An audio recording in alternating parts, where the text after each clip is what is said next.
I love a wattlebird. They may not get the attention that more colourful native birds like rainbow lorikeets get, but the wattlebirds are one of our most successful native birds in urban areas. They're found in every capital city except for Darwin.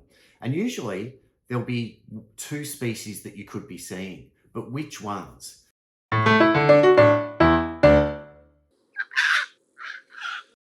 Well, the most widespread of all the wattlebirds is the red wattlebird. It's not so common in Brisbane, but in all the other mainland capitals and major towns, it's a pretty common bird.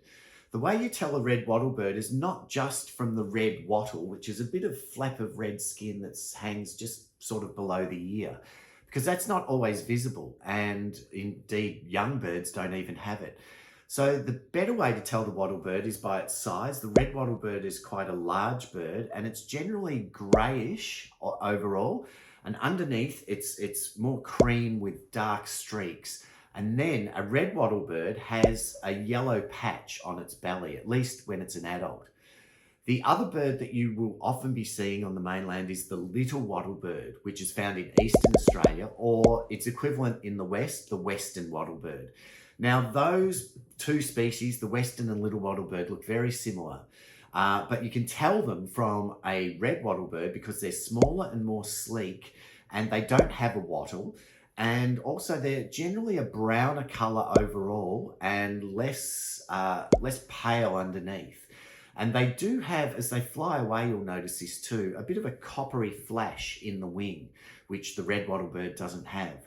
Now in Tasmania, you don't get red wattlebirds, but you do get little wattlebirds and the yellow wattlebird. And the yellow wattlebird is our largest honey eater. They're quite a magnificent, big, crazy looking bird. They're very pale compared to the other wattlebirds. And it does have a yellow wattle, which actually looks like a goopy bit of earwax that's dangling down from either side of the ears.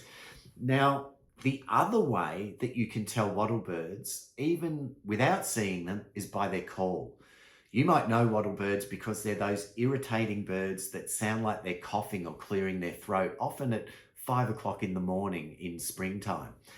The red wattlebird sounds much more like a cough. It's just a bit of a deeper and less musical sort of, just basically a standard cough. The little wattlebird is more like a high-pitched clearing of the throat, but it tends to get stuff stuck in its throat, so it often repeats its phrases and can at times sound quite musical. Whereas the yellow wattlebird, basically it's halfway between a sneeze and a cough. It's almost a little bit disgusting in that it sort of sounds like it's just clearing the snot out of its nose.